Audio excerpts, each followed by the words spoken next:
feel through the cane in their hand. And the entire reality they have of movement is limited to only what they can touch with the cane and the reflections they can hear with their ears as they move from one place to another. It is their reality. Imagine such a thing. Everything is based around no more than 1 meter around you. 1 meter. And past that 1 meter, it is irrelevant. And past that 1 meter, it is not part of survival. Therefore, it doesn't exist until you get to it, you see. That's the sightless person. Now, science has reported that some of these sightless people, through miracles of your own science, have been allowed to see, and they have full vision. And so many of them have said, "Take me back to where I was." Because suddenly when they are able to see, they can see beyond 1 meter. They can see to the horizon, and it is chaotic. And color. No such thing in their life as color. And instead of it being so refreshing and so beautiful, it sears the retinas of their eyes and tells their brain to be afraid, you see. And the studies have shown that they've asked to put on patches so they will not have to deal with such a chaotic world. And so it is, the 3D individual, when they go across that veil, and it looks like chaos, and it is not. And let me now explain some things about this chaos. Even your best scientists in the early days, when they started to broach the possibility of this quantum state being in the universe as the reality of it, they objected. They yelled and they shouted. They shouted phrases like, "My God cannot be a chaotic God. I will not be part of a system which is chaotic. It's not the way the universe works. There must be a system. There must be a plan. There has to be laws." And they're right. And now we say to you that in what appears to be the quantum confusion, there are beautiful colors. There is a system, and it has to do with vibration. Anything that vibrates, anything that you can count, sets up potentials which are marked, very difficult to explain. My partner, get this right. Marked potentials. These are potentials which are more apt to be biased to go toward because there's a vibration around them, as opposed to one that does not vibrate. There are strings of vibration that are beautiful, that are between all of the potentials. There are strings between what appears to be chaos between one person and another, how they meet, what they do, the love they might have for another, what you call coincidence. It's all there. It's beautiful. You should see the colors.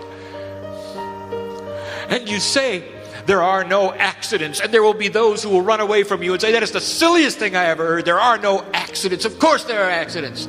No, they're not. No, they're not.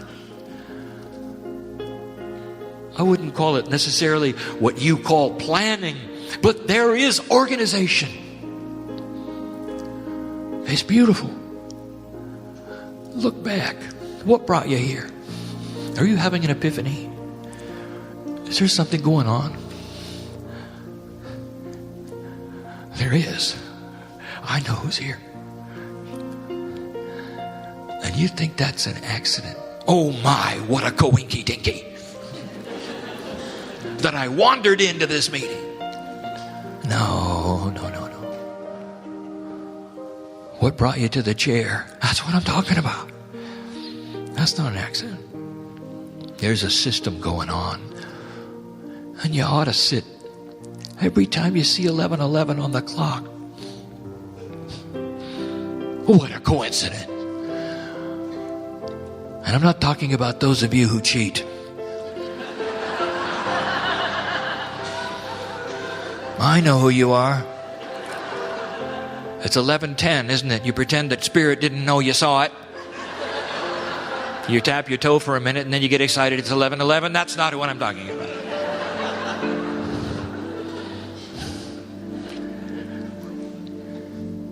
Some of you are seeing this magic number. Do you know what 11 is in numerology? It is enlightenment. 2 ones together, each one meaning a new beginning. Together, a master number, enlightenment. Enlightenment. It is the sign of the age. It is the number of the age. Numerology is a vibration. And when you look at it in significance, and you see what the numbers might mean in your life, in the various systems that you have developed around them, pay attention. Pay attention to that tarot spread, which some have said is the work of the devil.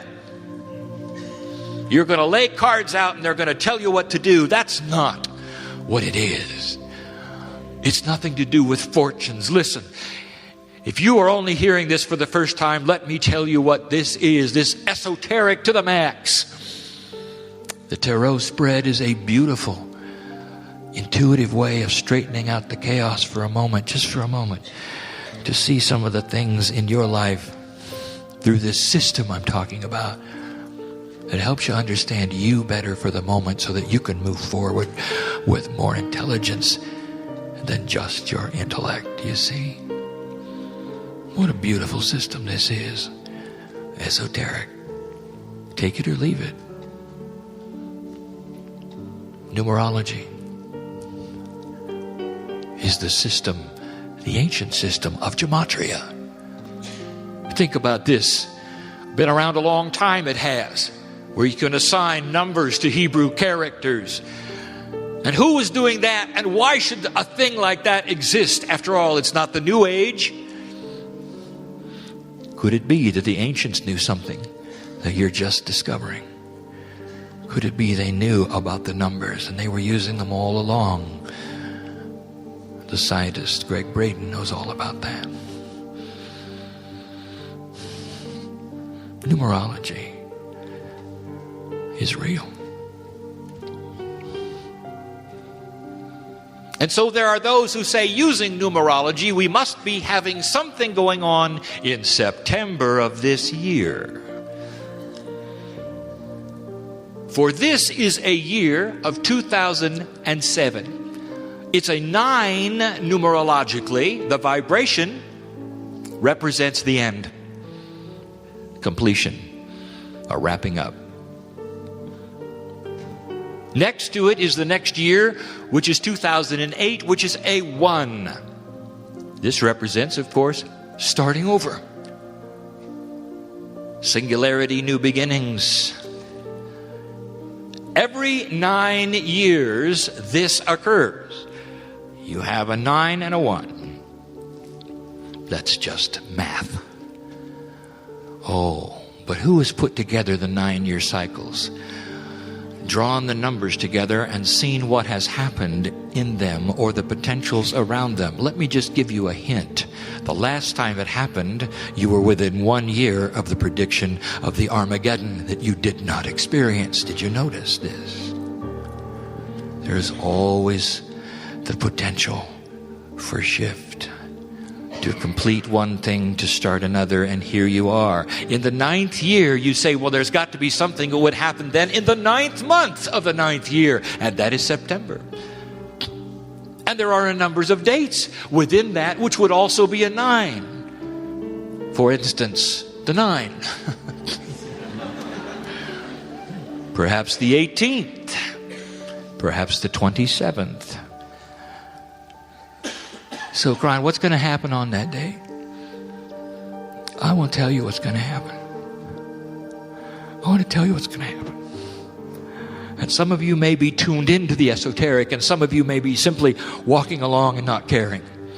But I'll tell you what's going to happen. That is a day all over this earth, whichever day it is, that will be celebrated. It is a day of tremendous celebration of shift. Don't fear these things. Numerology tells you what the intellect does not. It gives you hints about your own earth, about your track, and what you're doing. why don't you take that day and get together with a group? Why don't you take that day and celebrate the fact that you are heading toward 2012? Just like the Mayans said.